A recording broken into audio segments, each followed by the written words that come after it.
Quiero decirte por qué apoyo a Xóchitl para ser quien dirija México desde la presidencia en 2024. Pero primero te voy a decir qué es lo que siempre he buscado y querido en un presidente. Son características sencillas, pero no tan fáciles de encontrar en política. Existen, pero son muy escasas. Son estas. Una, que no robe, que no lo haya hecho nunca. Para adelante no es garantía, pero es mucho más probable que alguien que nunca haya robado se mantenga así, a que un ladrón histórico deje de hacerlo al llegar a la presidencia. 2. Que se preocupe por los menos favorecidos, que entienda que hay que emparejar el piso para todos, sin demagogia, sin mentiras y sin simulaciones, que le duela el dolor ajeno. 3. Que sea en verdad alguien demócrata, que valore la diversidad como riqueza y pluralidad y no como aversión, que no sea radical ni extremista. 4. Que sea una persona global, que entienda el mundo y sepa usar eso localmente para beneficiar a México. 5. Que haya estudiado y se actualice, que tenga conocimientos, preparación y experiencia para impulsar a México, que sea de constante superación. 6. Que sepa armar una propuesta y un equipo extraordinario para llevar a México a lograr su verdadero potencial. 7. Que genere esperanza en la ciudadanía por el futuro de México. Como verás, pues no es tan complejo, pero sí es muy difícil de encontrar. Ahora, te voy a decir las razones para creer que es Xóchitl y esta poderosa oleada ciudadana que ha despertado la herramienta ideal con la que podemos desterrar a los trogloditas y construir un México justo para todos. Conozco a Xóchitl desde hace 23 años, cuando yo era responsable de desarrollar las zonas de alta y muy alta marginación en las regiones de México. Y Xóchitl era la responsable del desarrollo de pueblos indígenas en el gobierno de la alternancia en el año 2000. Y me encantaba que siempre donde yo iba a acordar, proponer o implementar acciones para reducir la pobreza, siempre me encontraba a Xóchitl. Ahí siempre estaba empujando la electrificación o las carreteras o los caminos o los centros de salud para los pueblos indígenas. Xóchitl es pues de a de veras.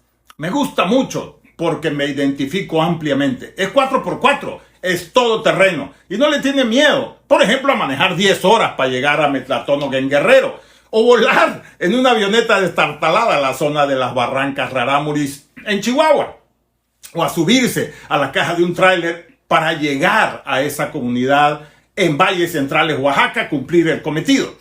Eso en ella es perfecto y no es simulación ni grilla. Su caminar en las zonas excluidas del país dejó huella y cambió la realidad de muchas comunidades y personas. La recuerdo perfectamente cuando inauguramos el hospital en Jesús María, en el Nayar, la sierra de Nayarit, con los huicholes. Y ella presionaba y presionaba a los secretarios de Estado para dejar más beneficios en esa deprimida región. Eso es muy importante en Xóchitl. Esta mujer es de a de veras. Así como en la sierra de Nayarit o en la de Chihuahua, así nos encontramos en Chiapas, por ejemplo. Yo era responsable del programa de la selva en esa región y ella estaba impulsando carreteras en la misma zona. Ahí nos encontramos también cuando a mí me tocó negociar la salida del ejército de las comunidades zapatistas y ella ayudó a convencer que realmente queríamos cambiar las cosas. Y se instalaron escuelas, hospitales, electrificaciones en muchas zonas. Recuerdo las regiones Tzotzíles, las Celtales, las Tojolabales, y ahí Xóchitl logró juntar muchos millones del presupuesto federal y estatales para generar infraestructura en las zonas de mayor pobreza en el país. No lo dudes, esta mujer es de a de veras.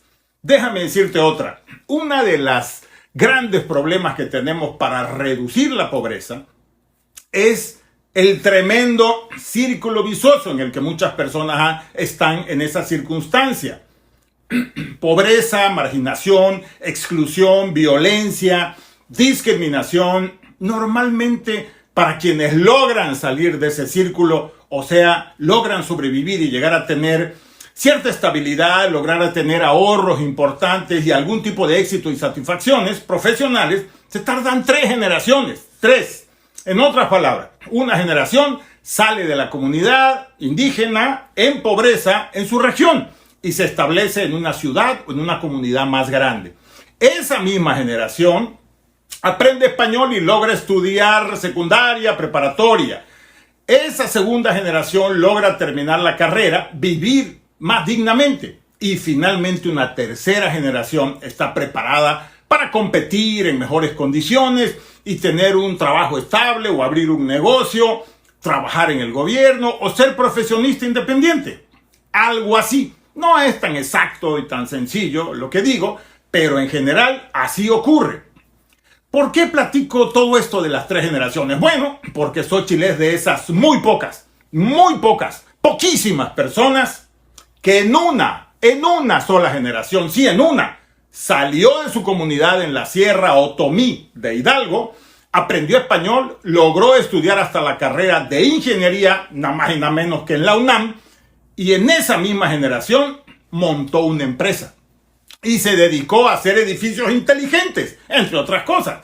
Pero en esa misma generación, el muy influyente Foro de Davos la nombró una de las líderes globales del futuro del mundo. Y en esa misma generación fue nombrada 2 veces como la empresaria del año. Esto no lo hace cualquiera.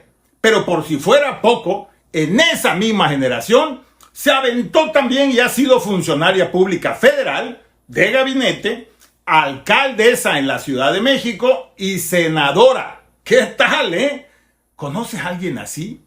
Estoy seguro de que no, porque estas personas se dan una en millones. Ahora tienes la oportunidad de tenerla dirigiendo tu país.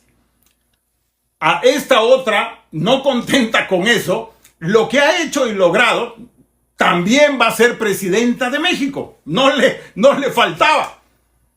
¿Cuántas personas conoces que en una sola generación haya dado esos gigantescos pasos de una comunidad en pobreza a la presidencia de México? Va a parecer que algo le va a doblar el hígado a Obrador y que por eso lo digo, pero no. Lo digo porque estos garbanzos de a libra como Xóchitl, que en una misma generación lo lograron, fue Benito Juárez, por ejemplo, que es el San Benito que todo el tiempo anda promocionando el energúmeno de Palacio. Así que imagínense el torozón que le dio Obrador cuando supo que alguien con las características de Xóchitl tendrá que entregarle la banda presidencial. Te lo digo en serio, esta chava es chingona y es de a veras. Apoyémosla, es por México. ¡Fírmale!